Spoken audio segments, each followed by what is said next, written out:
আসসালামু আলাইকুম রহমতুল্লাহ আবরকাতুহ। ফুল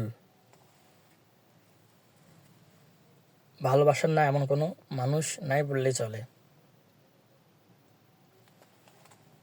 একটি ভালোবাসার জিনিস। এই ফুলটি 25 সালের প্রথম দিনে আমাদের কোম্পানি থেকে আরও কিছু গিফট সামগ্রী সহ আমাদেরকে শুভেচ্ছামূলক দেওয়া হয়।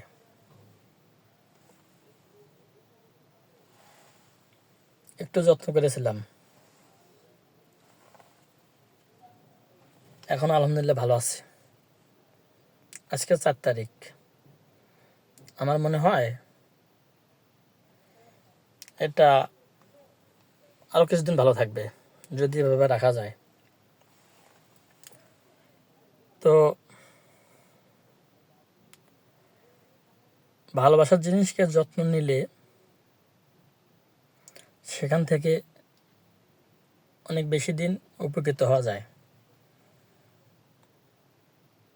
অনেকে তো এই ফুলটিকে ওই দিন বিকেলবেলায় রাস্তায় ডাস্টবিনে ময়লার ভেতরে ফেলাই দিয়েছে, তাদের ভালোবাসা সেখানে শেষ।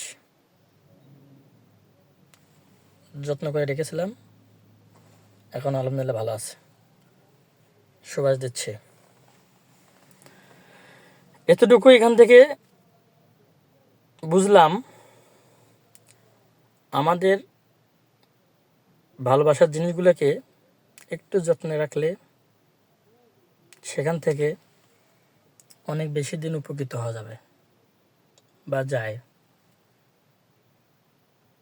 বৃদ্ধ বাবা মাকে একটু যত্ন করলে যতদিন বাঁচবে, আল্লাহ তাআলা যতদিন হায়াত দেয় অতদিন আমাদের জন্য দোয়া করবে। বেবি বাচ্চা, তাদেরকেও যদি ভালো মানুষের মতো মানুষ করা যায়, তারাও আমাদের জন্য দোয়া করবে, বৃদ্ধ বয়সে আমাদের দেখভাল করবে। আরও অনেক বন্ধু বান্ধব, আত্মীয় স্বজন, কাছের মানুষ, ভালোবাসার যত মানুষ আছে আমাদের বা যত জিনিস আছে সেগুলোর একটু বাড়তি যত্ন নিলে অনেক বেশি দিনই সেখান থেকে উপকৃত হওয়া যায়। তো আমরা সবাই সবার ভালোবাসার জিনিসের যত্নে রাখবো ইনশাল্লাহ। সবাই ভালো থাকবেন, সুস্থ থাকবেন। আল্লাহ হাফেজ। আসসালামু আলাইকুম রহমতুল্লাহ আবরকাতুহ।